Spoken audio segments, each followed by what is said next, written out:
I'm saying is this. I would like for all of us to believe in nonviolence, but I'm here. Nonviolence is central to the teaching of Jesus, central to the gospel.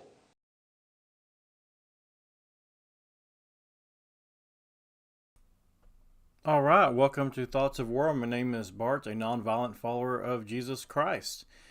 This is my first live stream, so I'm hoping my audio is good. If I happen to not have any audio, just please let me know.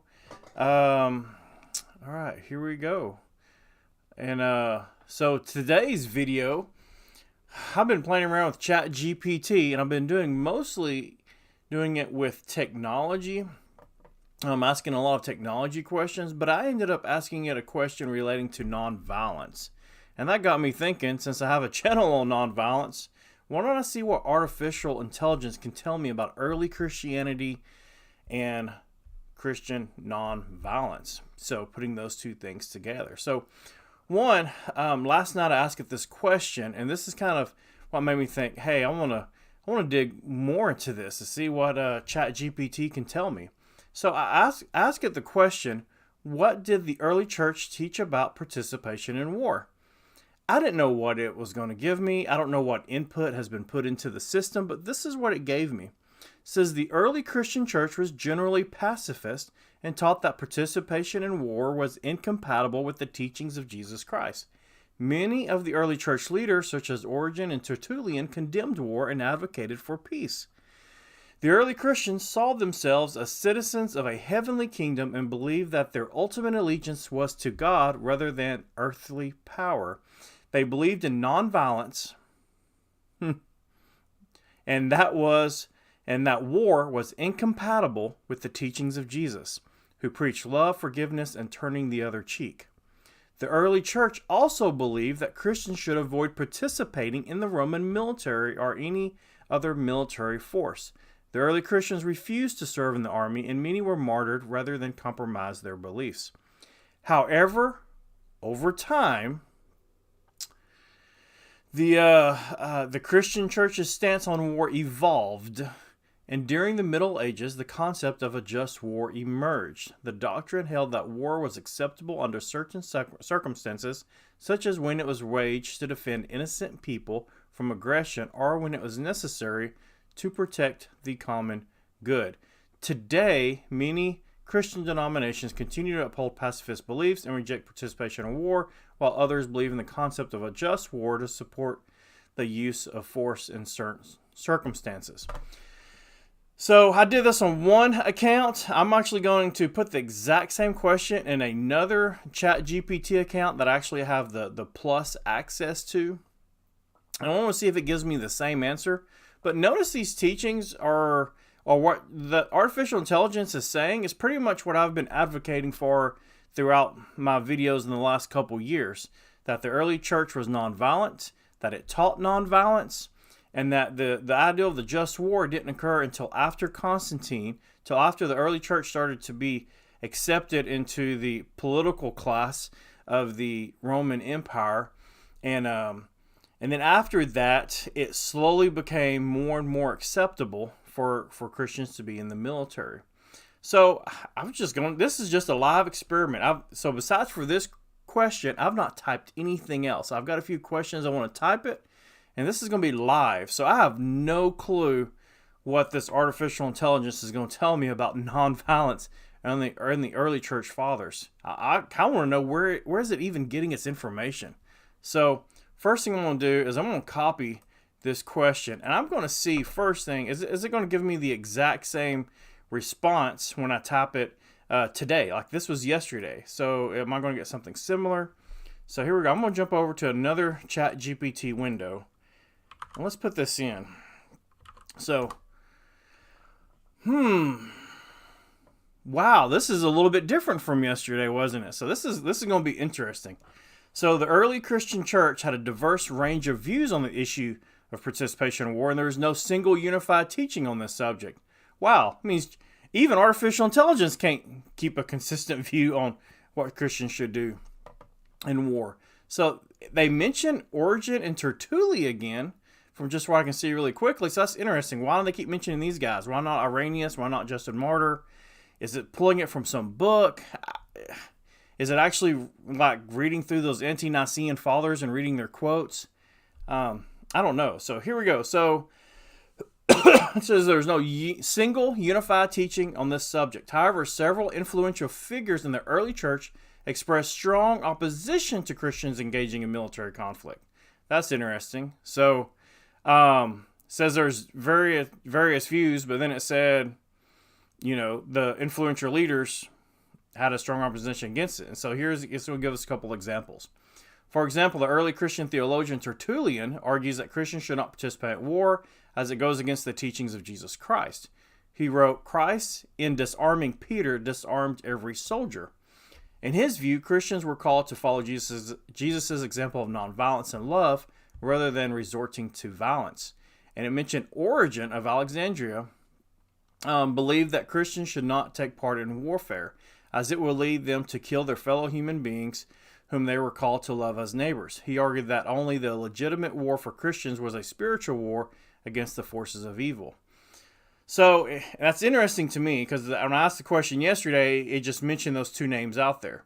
Now it's actually giving me quotes from their writings, and specifically how they were nonviolent. So then it says other influential Christian leaders, such as Augustine. So we already did some things of Augustine. Notice the dates.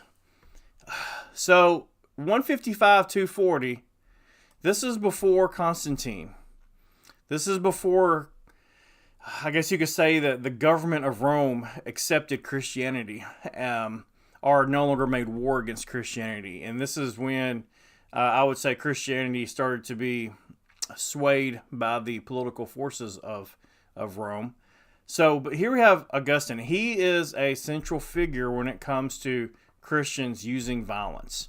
But you notice the dates on this. He lived between 354 and 430. So you're looking at 400 years after the crucifixion. And we got Augustine lives. So the people who were closer to Christ believed in nonviolence. But as we get further along, believed that there were certain circumstances in which war could be justified, such as in self-defense or in to protect the innocent. Augustine believed that Christians could engage in just wars, but only as a last resort. So, and with the aim of restoring peace. Overall, while there were varying opinions among early Christian leaders, many of them advocated for a pacifist approach to war and violence, emphasizing the importance of following Jesus' teachings of love and nonviolence. So, all right, so they do both kind of settings, or both ChatGPT questions that, although it answered the same question a little different both times, it does look like if you define Augustine as early Christian, then yes, they had diverse views. If Augustine is not considered an early Christian, then no, they do not have diverse views. So, are you pre-Nicene or post-Nicene? Are you pre-Constantine or post-Constantine? So to me, that's a big difference. Augustine is post-Constantine. So this is interesting to me. So I just have a few questions that I want to ask it. And if you have anything you want to ask it, post it in chat, because I'm kind of curious how some of these things are going to go. So one, I was already going to ask it, how did Origen advocate for pacifism? So they already mentioned a little bit how he did it. I just wonder, is it going to give us more information? I don't know. So let's just look at Origen's. Let's just see what it says. So here we go. It's going to give us a little bit more information this time. So it says, Origen of Alexandria was a prominent early Christian theologian who believed strongly in pacifism, the rejection of violence and warfare. In his views, Christians were called to follow Jesus as an example of nonviolence and love rather than resorting to violence. Origen argued that Christian duty to love one's neighbor extended even to one's enemies, and that therefore it was unacceptable for Christians to engage in warfare or to take up arms against others. He believed that the only legitimate war for Christians was a spiritual one against the forces of evil rather than a physical one. in his work against Celsius. So this is a good thing is, anything that this artificial intelligence tells us, we need to be able to verify it, because who knows where it's getting this information. So the good news is we have against Celsius. We can go look it up. In his work, says Origen argued that Christians should not participate in the military or serve as soldiers, as this would require them to engage in acts of violence that were incompatible with their faith. He also criticized those who argued that the Old Testament justified war and violence, arguing instead that the teachings of Jesus in the New Testament emphasize love, peace, and nonviolence. Origen's views on pacifism were influential in the early Christian church and continue to be cited as an example of importance of nonviolence and peace in Christian ethics. So I'm not going to jump over to Tertullian. I could probably ask the same thing, but I thought this is interesting that, we could probably keep asking it. I wonder if it would keep giving us more and more, even just on Origen. But let's, in my videos, I cover Justin Martyr and Irenaeus. So I kind of wonder, how come we didn't mention those? So I'm going to just ask, does Justin Martyr teach pacifism? Now, I would say nonviolence, but I'm going to use the terminology they use.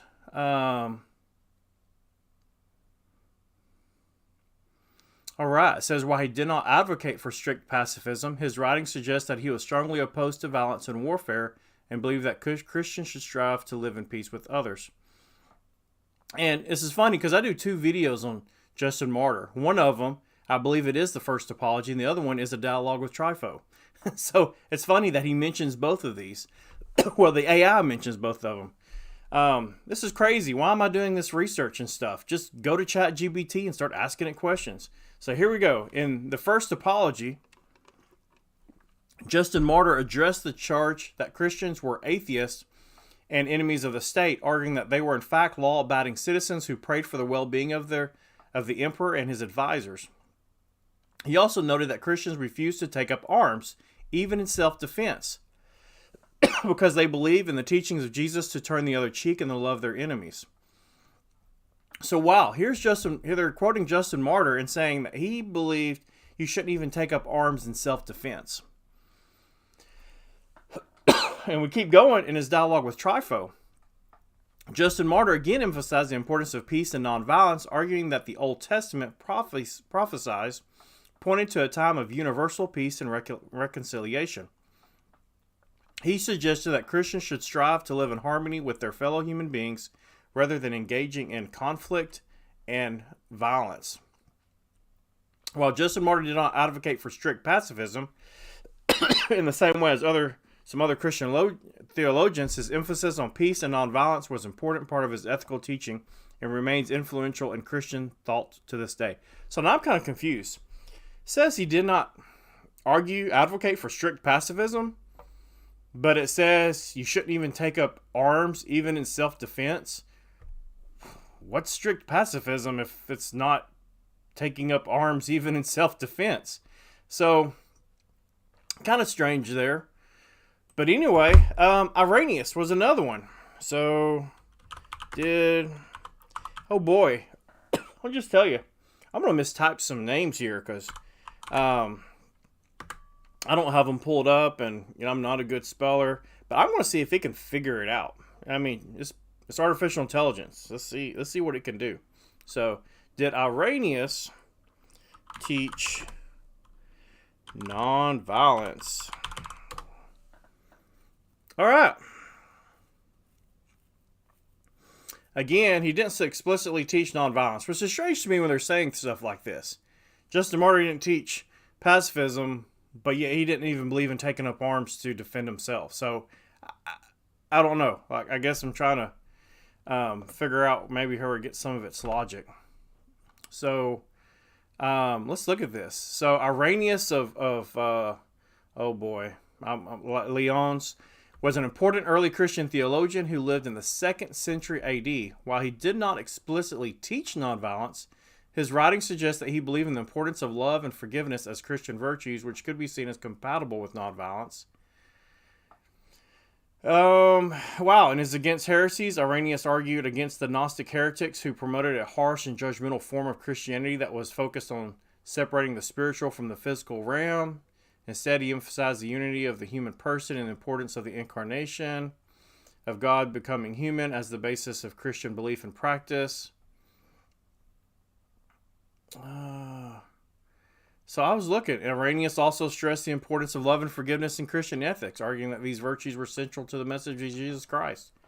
I'm going to keep going. So Irenaeus did not specifically address the issue of nonviolence or pacifism. His emphasis on love and forgiveness as key Christian virtues suggests a commitment to nonviolent. So I don't know. This makes me think a little bit that it's not necessarily reading the actual words of some of these guys, that maybe it's reading that this artificial intelligence has read commentary. And that's where I think we have to be careful, because artificial intelligence is only as good with the input that's being put into it. And if it's not, if it's not making these logical conclusions based on its own readings of these early church writers, and it's depending on some other commentary, I think this is where artificial intelligence, I'm kind of worried about it a little bit. Because I actually want to know, hey, read the writings of Irenaeus. What were those conclusions? I'm not so sure. So here's where I want to go with this. So if I just pull up, let's just see. I'm going to pull over here. Let's go to my YouTube channel. Come over here, go to my channel. Got a whole 38 subscribers. All right, so come over here to my channel, and let's just look at Irenaeus Part 1. And I don't want to go too far into this, but let's quote where I start looking at it. So again, I go through here. I'm just going to go through my conclusion at the very end of this. So like Justin Martyr, he referenced the partial fulfillment of prophecy based on the change of behavior between races that followed God. And again, let me see. Probably should go to part 2. I'm just going to go to these summaries. Changing their hearts. There we go. So Irenaeus also was one that connected Isaiah 2 to Matthew 5:39. So he connected to turning the other cheek to Jesus teaching that there will be a teaching that goes forth from Jerusalem in Isaiah 2 that will go forth, and it will teach the nations to beat their swords into plowshares. So kind of curious so I made the connection that Irenaeus taught nonviolence, but the artificial intelligence did not. So, which that's okay. So here we go. So mentioning Isaiah 2, let's see what AI will do when I ask it about Isaiah 2. So how did early Christianity teach that, how do they teach Isaiah 2? How about that? Let's just see. Wow, my spelling. Let's just see how smart AI is and see if it can fix it. It sure can fix it. That's what's great about, so often I'd spend all my time backspacing, fixing. What's great is with artificial intelligence, it knows what you're talking about. Just keep typing. Don't worry about fixing your spelling mistakes. All right. Isaiah 2 is a chapter in the Hebrew Bible that includes a prophecy about the end times, when the Lord will reign over the earth and bring about universal peace and justice. So remember in my videos, I really emphasized that the early church taught that Isaiah 2 was not, it was a prophecy that's going to occur in the end times, but it's also something that takes place right after the apostles and how they saw the teaching of nonviolence spreading from the teachings of Jesus, how that was already fulfilled at that time of Justin Martyr, Irenaeus, Tertullian, and Origen. So, all right, in the New Testament, several passages allude to the prophecy of Isaiah 2 and its fulfillment in the person of Jesus Christ. Mentions, for example, in the Gospel of Matthew, Jesus is portrayed as the fulfillment of the prophecy as he preaches the message of the kingdom of God and heals the sick and afflicted. The book of Revelation also describes the final victory of Christ over evil and establishment of his kingdom on earth. Early Christian theologians, such as Justin Martyr and Irenaeus, is it listening to me? This is like as bad as Facebook. So as I said, this is what I've been saying in my videos. So early Christian theologians, such as Justin Martyr and Irenaeus, also saw Isaiah 2 as a prophecy of the coming of Christ and the establishment of his kingdom. They understood this prophecy to point to the universal reign of Christ over all nations and people, and to the ultimate triumph of good over evil. The early Christians saw that the message of Isaiah 2 as a call to repentance and faith in Jesus Christ, who they believed was the fulfillment of the prophecy. They also saw it as a call to live in accordance with the values of Christ's kingdom, which emphasize peace, justice, and love one's neighbor. These values continue to be important in Christian ethics and are seen as essential to the message of Isaiah 2 and the teachings of Jesus Christ. So, at least it says, hey, these guys taught Isaiah 2. Now, it doesn't come out, it really emphasizes the nonviolent part of that, the beating the swords into plowshares. But, hey, this is really interesting stuff. So, all right. So, I've been talking about these theologians and how they believed in the nonviolence, but I'm interested in church orders. Remember, I did several videos on church orders. So I'm going to say, were there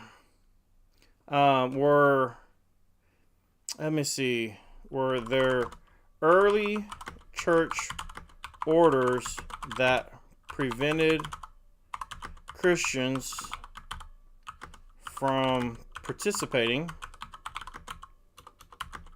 in the... Oh man, my spelling is terrible. All right, here we go. So,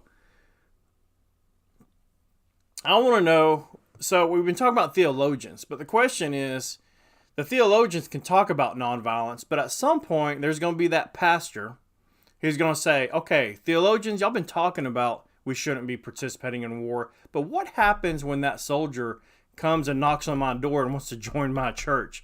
I need some type of document that's kind of like, how do I implement your grand teachings in the day-to-day life of just living in the Roman world? That's what church orders are. Church orders are kind of like, I don't know, they're like the bylaws of today, or just, the agreements that a church, agrees to live by. So, oh wow. So, these are not the ones that I bring up in my videos.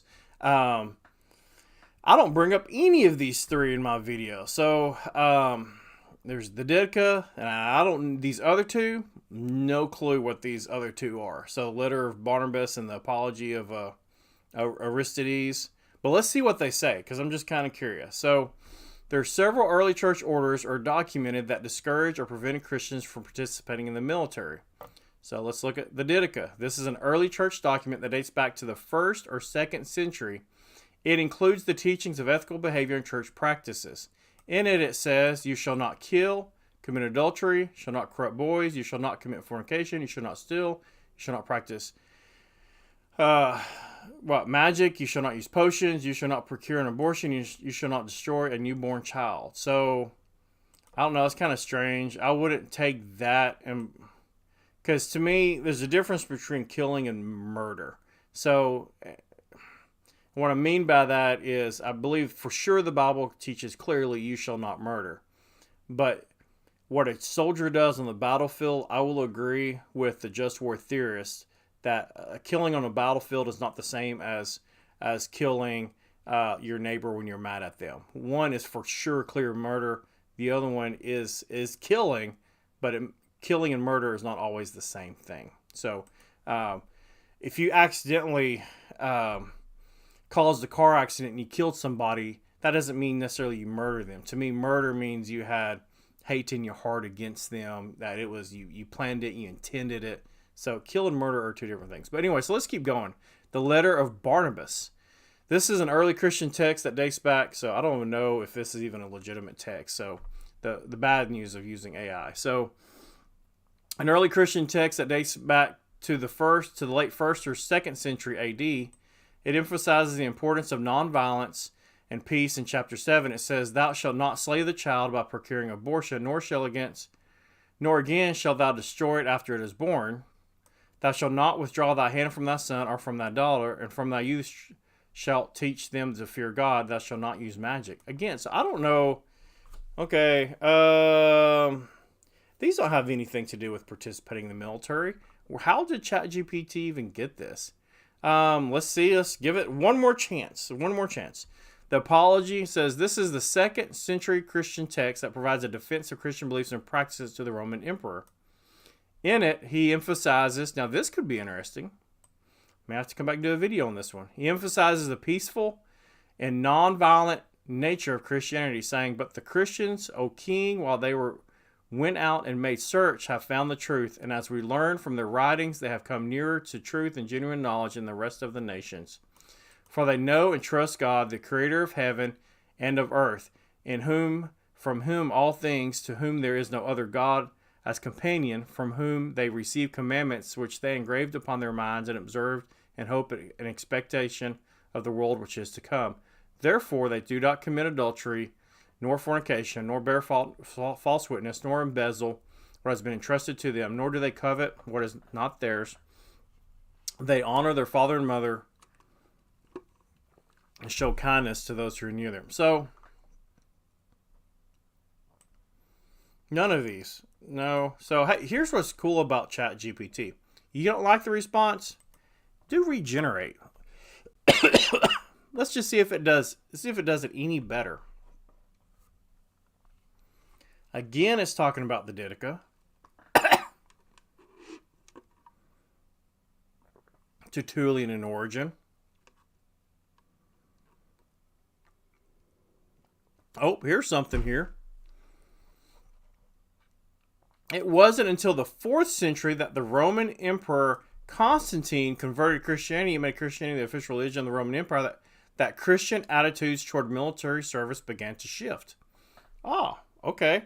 As the Christian church became more closely aligned with the state, Christians began to serve in the military, and the church developed a more nuanced view of the issue of military service. Okay. So that is what I've been saying in a lot of my videos, so that's interesting. That it was not until Constantine. So I'm going to give it one more shot. So it keeps bringing up the Didache. Let's see.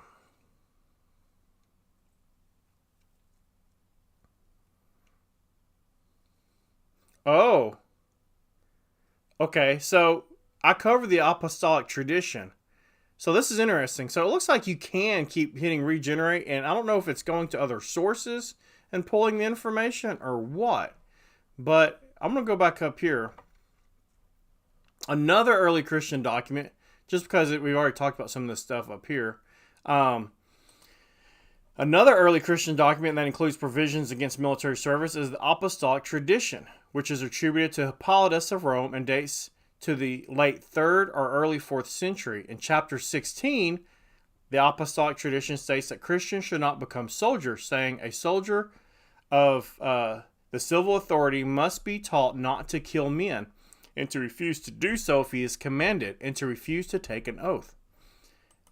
Okay, so that's a new document that I've covered in one of my earlier videos, but it found it. So that's what I was curious about. Could this AI go out and could it pull out from these documents teachings of this nonviolence? Here's another one. Early Christian texts, such as the Shepherd of Hermas and the letter of... So I know I've heard of the Shepherd of Hermas. I don't know about this other one. The letter to Diognetus also includes provisions against military service and other forms of violence, emphasizing the importance of nonviolence and the love of one's neighbor. So that Shepherd of Hermas, if I recall right, that was almost included in New Testament canon. So I'm going to go look at that because I'm not aware. I may have some more videos to do of early church writings. But if I can't convince you with the 8 videos I've done so far, or 10 videos, whatever I've done on early church writings, if I can't convince you with those, then I don't think if I came up with 15 more, it's gonna convince you. But that's interesting. So I need to look at the Shepherd of Hermas and this letter to Diognetus. So while these documents were not official church laws or decrees, they reflect the early Christian belief that violence and warfare were incompatible with the teachings of Jesus Christ, and that Christians were called to live in peace and love with their fellow human beings. So this is interesting. So it hasn't brought up the Council of Nicaea. If you remember that first Council of Nicaea, I mentioned a particular canon that had a restriction against going back into military service, and it also hasn't brought up Basil. Also hasn't brought up. I have not brought up Ambrose yet, but I was thinking about doing a video on him and maybe a little bit more on Augustine. But let's see. So speaking of Augustine, one of my very first questions to ask was, how did just war evolve? So how did just war evolve? Because if it was not the teaching of Jesus Christ, when did it get started and how did it grow? So let's just see what the AI tells us.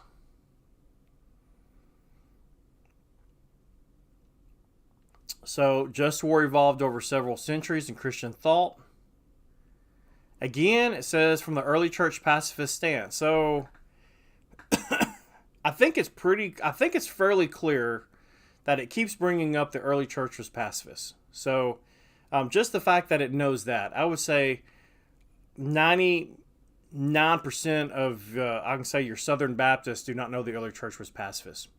They see the early church as walking around, being part of the Roman military. If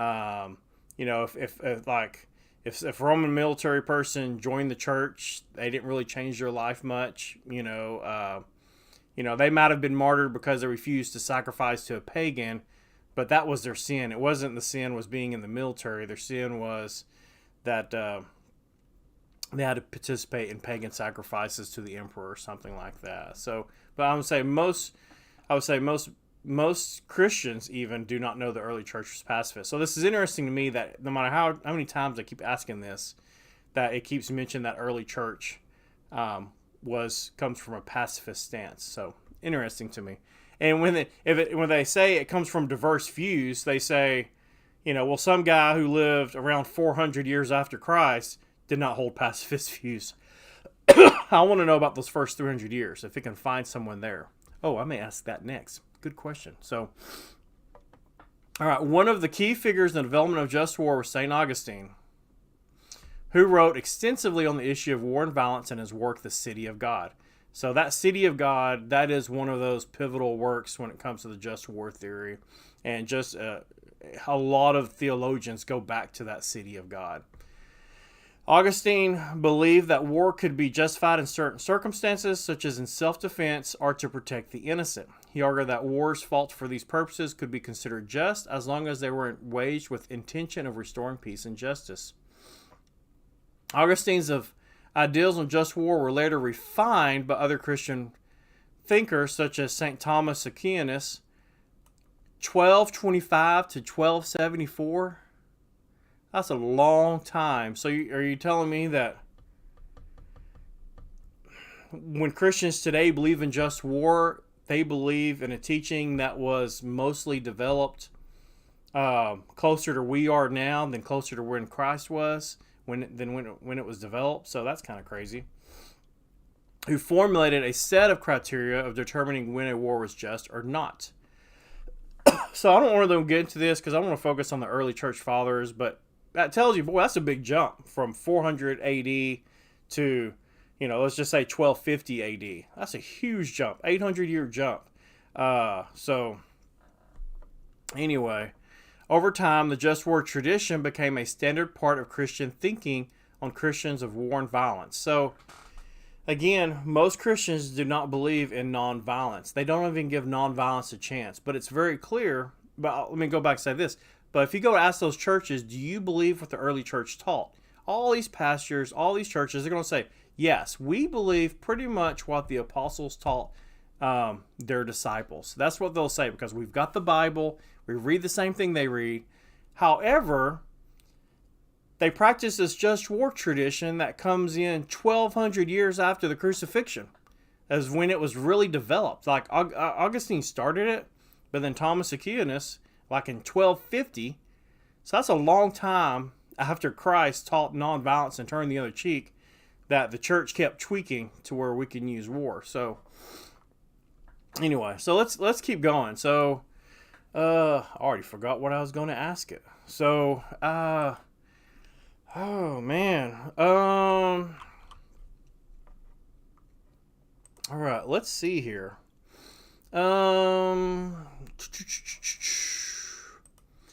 It did not talk about there is the canons of Hippolytus. It didn't mention that. Oh, the Council of Nicaea. Did the Council of Nicaea restrict military service? Because it didn't mention that. And so I don't know why it didn't mention that. That's one of the videos I have. Did not restrict it. No restrictions on military service.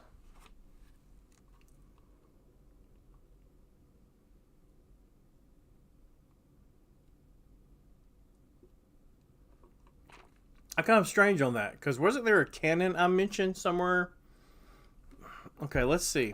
It is worth noting, however, that in the centuries following the Council of Nicaea, many Christian leaders and theologians did develop a pacifist stance that rejected violence and warfare. This is weird. It's telling me that they developed it after the Council of Nicaea. That's not quite what I see in history, but some of these figures, such as Tertullian and Origen, were before the Council of Nicaea. You got to check artificial intelligence.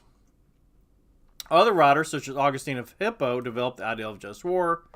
Overall, the issue of military service and the use of force in the pursuit of peace and justice has been a complex and contested topic throughout Christian history, with various positions and interpretations emerging over time. The Council of Nicaea did not take a position on the issue, but it remained an important point. I'm going to hit regenerate response. Let's see what happens. They're going to say it's about the Arian controversy. All right.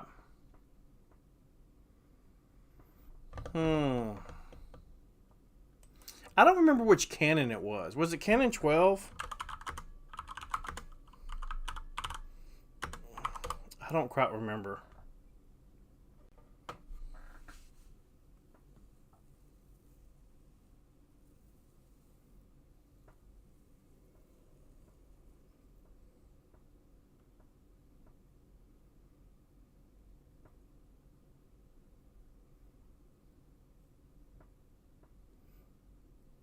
What?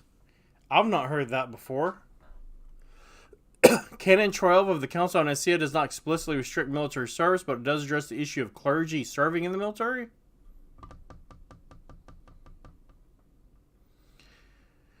The canon states that it is not lawful for any clergyman to go into the army nor take secular offices. You know, I could have the wrong canon. And those who violate the rule are deposed to their clerical position. The purpose of Canon 12 was to clarify the role of clergy within the Christian church. Maybe it was Canon 14. If it's not these, I'm gonna have to do a quick search real quick. Well, I'm gonna just ask it. What were the canons from the council? Wow. Again, I told you I should not be typing in backspace. It'll figure it out. I can misspell all I want to. Okay, so now it's going to tell me the canons, because I don't remember what they were. Why I don't need to go Google stuff anymore. I have got artificial intelligence telling me what's happening. What? It's skipping around.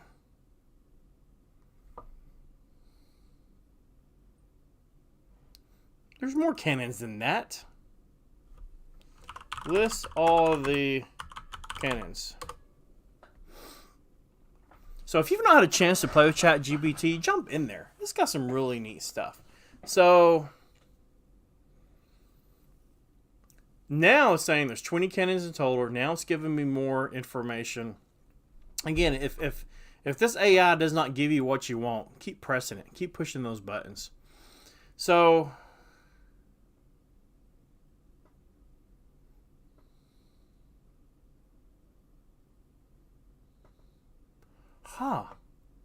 this is really interesting. It says going back to the clergy. So now I'm really curious, because that's not what I recall with Canon 12. So if I just do a quick, I'm going back over here to my channel. Just go back to my channel. Go back to my videos. And let's go to the First Council of Nicaea.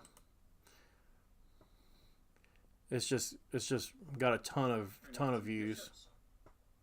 And so for all of It is Canon 12.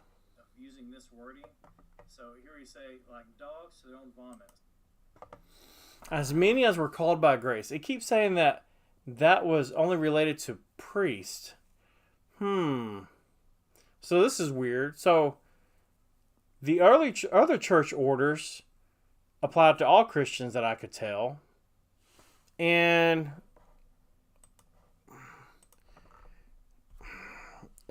let's look at the Basil. So I'm going to jump over here.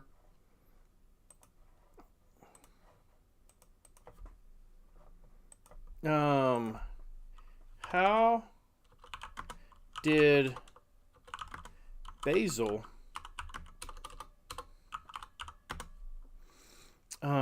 restrict soldiers from communion?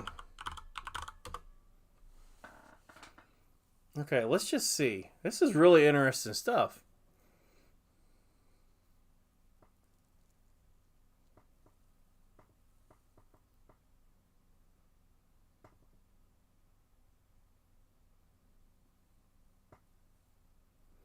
So here, Basil writes that soldiers who had killed others or participated in warfare should be excluded from communion until they had undergone a period of penance and reconciliation. So for some reason, I thought it was a period of 3 years. How long should they have penance? Maybe that was another church order or something.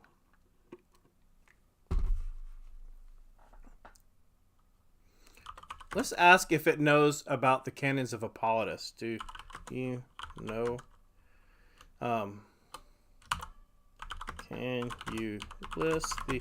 And why am I being nice to it? Because if AI takes over, I want to make sure I'm saying please and nice.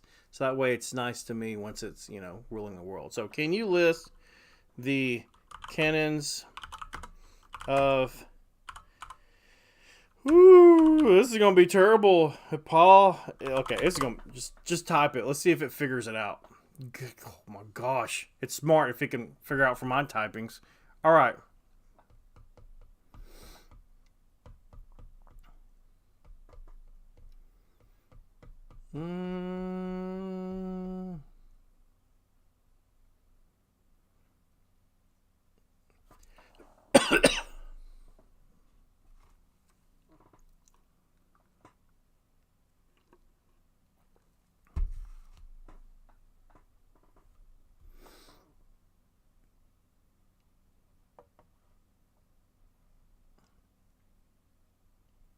All right, so here's another one. I kind of want to go back and look at this too, because again, they kind of have the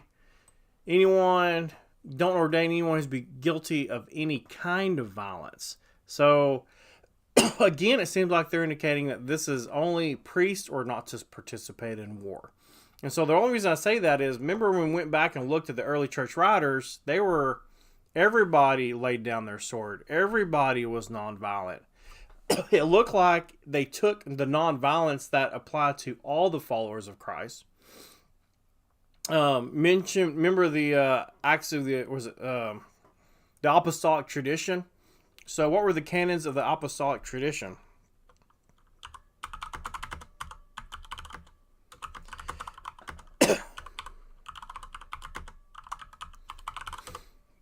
So it's saying, oh, it's not just everybody has to be nonviolent. It's just the priests that have to be nonviolent. So this is kind of strange. So let's see what it has. Well, isn't this fun? Because wow, to research a lot of this stuff, I've made I had different books that I've read. I watched YouTube videos. I read different articles online from different websites that advocated for nonviolence. And now it's just kind of like, wow, you can just ask it questions. But you notice it's not, I don't feel like it's not giving me the full list. It's not giving me all the detail of a particular canon. So let's look at can you provide me the full text of Canon 13? Can it look at what it just gave me and like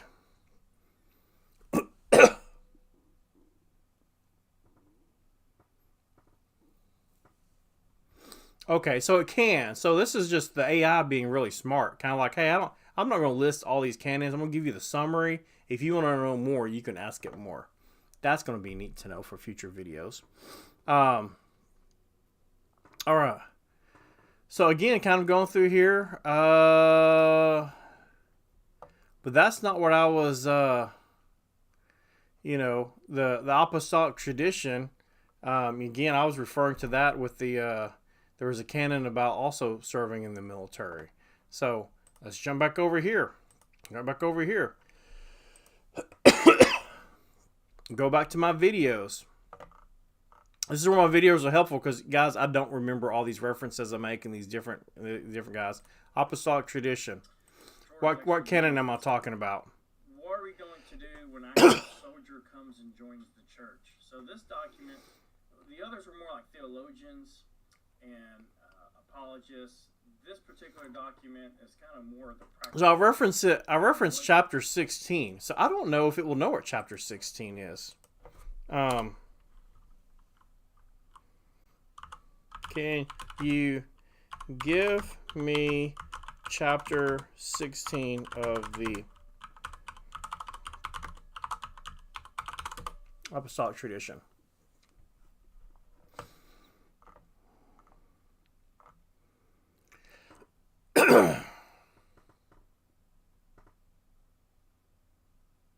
So you can see, not the best thing here.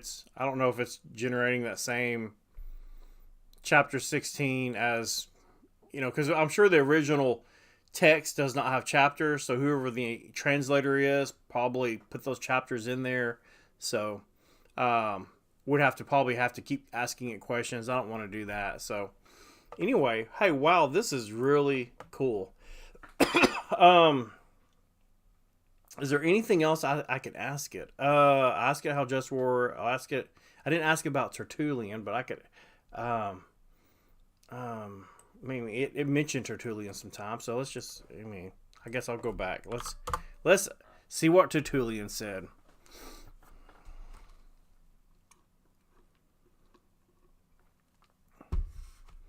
Again, Tertullian that Christians should not participate in the military service or engage in any form of violence. He believed the use of force was contrary to the teachings of Jesus Christ. So, same old that we see. I try to do a lot of videos on that the early church taught nonviolence. After Constantine, Christianity started to accept the military service more and more. The reason I'd be careful with this artificial intelligence is because I feel like it pulls from commentaries also. And so if there's a commentary out there that tries to justify the just war theory, he's going to maybe look at some of these early church fathers and try to say that, they weren't talking about all believers, or they weren't talking about believers in these circumstances. So always go back to those early church writings, which you can find them online. They're free to download. You can download PDF versions of them. And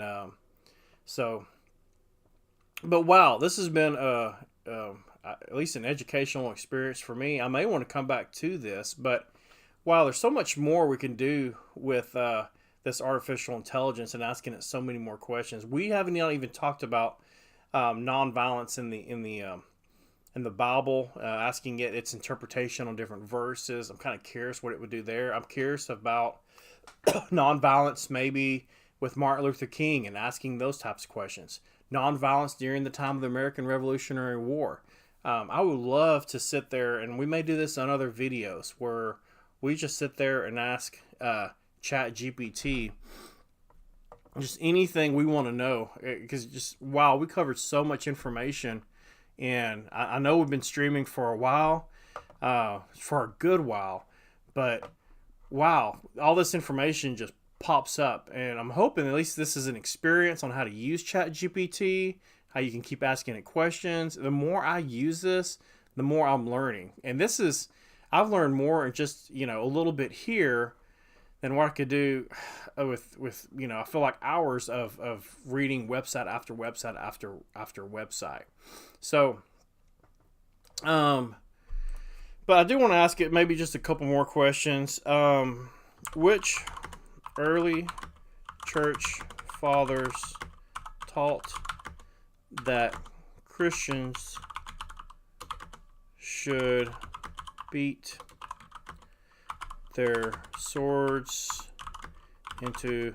Now, I'm telling you, I'm not a great typer, but don't worry about fixing your spelling when you're dealing with artificial intelligence. It's smart. It knows it. The phrase beat their swords into plowshares is taken from the book of Isaiah. Many early Christian writers and theologians advocated this pacifist message. I'm going to have to go back and look at some of these writers. I need to go back and look at the Shepherd of Hermas. I need to go back and look at... there was another one. That's the good news is you can save this chat in ChatGPT. You don't see this on my screen, but on the left-hand side, I can save this chat and go back and look at it later. But it's mentioned the Tertullian origin, which is funny because they mentioned Justin Martyr wasn't a strict pacifist, but there's a new one that's on my list now, Clement of Alexandria. So Clement of Alexandria, an early Christian theologian and writer who lived in the 2nd century, argued that teachings of Jesus Christ emphasize love, mercy, and nonviolence, and those values should guide the Christian behavior, the behavior of all Christians. All right. It says the phrase "beat their swords and plowshares" became a symbol of a pacifist message and has been used by Christians throughout history to express the commitment to nonviolence and peace. I do want to ask. There's one more thing. Problem with this AI, you keep thinking of questions to ask it. How did Augustine justify violence against the Dantonists? Again, who cares about spelling? All right, Augustine of Hippo. Let's see what it said, because he advocated for violence against other Christians. So he is the father of the just war theory, but I just want you to make it clear to you that it's a slippery slope. When you start talking about justifying violence, it doesn't take much for you to go to justifying violence against those who just have slightly different beliefs from you. So there's people who said, I love Augustine, but I guarantee you he would be putting you in jail right now unless you had unless you met the criteria for the religion of the state of Rome. So let's see what it says about him. So talked about the Donatist controversy, talked about a little bit about who they were. All right. Augustine believed that the use of force was sometimes necessary to maintain order and protect the church. He argued that the state had the authority to use violence to suppress heresy and maintain social order. So this is important. The church has the authority to use violence to suppress heresy. Remember, he's the father, I would say, of the just war theory, and he's justifying violence against other people who did not quite match his definition of Christian. And he believed that the church had a duty to support the state in this effort. So he's going to say the church has the duty to lift up sword and kill other Christians. I shouldn't say, Augustine might not have said kill, but he would definitely say put them in jail. Please go read the video I have on Augustine. I think especially the part 2 video I did on him. Augustine believed that the Donatist heresy posed a threat to the unity of the church and to social order, and he argued that the use of force was justified in order to suppress it. So imagine you're going to go arrest a little girl's father because he believed in something slightly different pertaining to Christ. What if this was done today? What if the Baptists were in charge and you arrested Methodists? Or if the Church of Christ were in charge and they arrested Baptists? What if the whoever Catholics were in charge and they were arresting the Church of Christ? So it doesn't matter. One Christian group suppressing another is, where that leads to. Augustine's the father of that. So the reason I advocate for nonviolence is because this is the only logical way that the followers of Christ can actually live without going down that slippery slope. So, oh wow. So Augustine's justification of violence against the Donatists reflected in his belief in the unity of the church and the maintenance of social orders. Definitely says it's been controversial. Where did Augustine express these beliefs against the Donatists?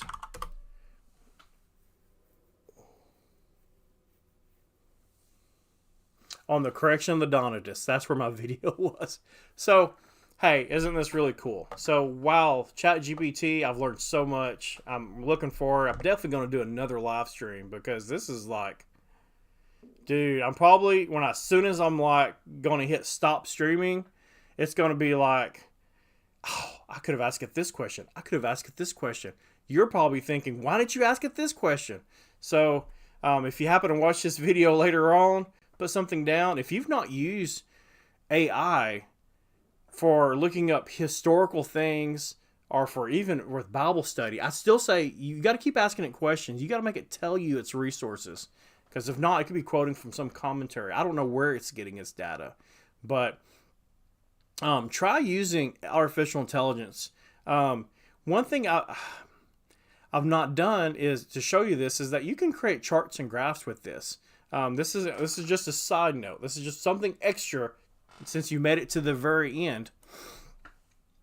And so, if you want to do a timeline of the early church fathers, let's just say, so you can say create a timeline of the early church fathers in mermaid graph format. So ChatGPT cannot put out graphics, but what it can do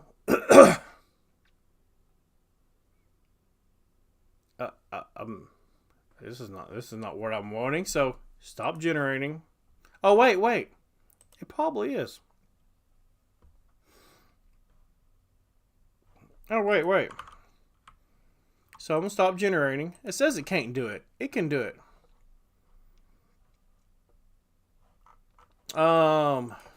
List the early church fathers in a mermaid graph. I'm eventually going. I apologize for the confusion earlier. I do not have the capability to create our mermaid graphs. However, I can provide a list of some of the most prominent early church fathers and their approximate dates. So, I don't know what it's doing, but here we go. So, it's creating a list of early church fathers. I can copy this code. Come over here. Let's do mermaid.live. Who knows what you're about to see? Good, just the default stuff, because I played with mermaid before.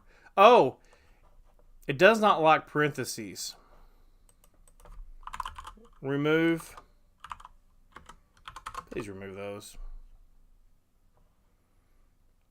Copy. Whoops. Let's wait. Let it generate the code.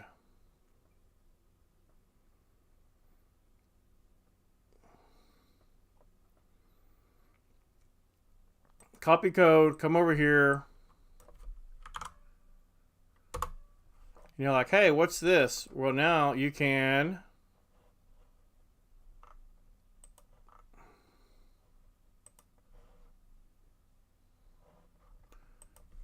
is it going to let me zoom in? It created a little chart. Contemporaries. Anyway, that was probably not a good example of a chart, but you get the concept. You can do the genealogy of Jesus in a mermaid graph. You can do all these different things. And it will actually create this little code that you can then copy and paste into mermaid.live.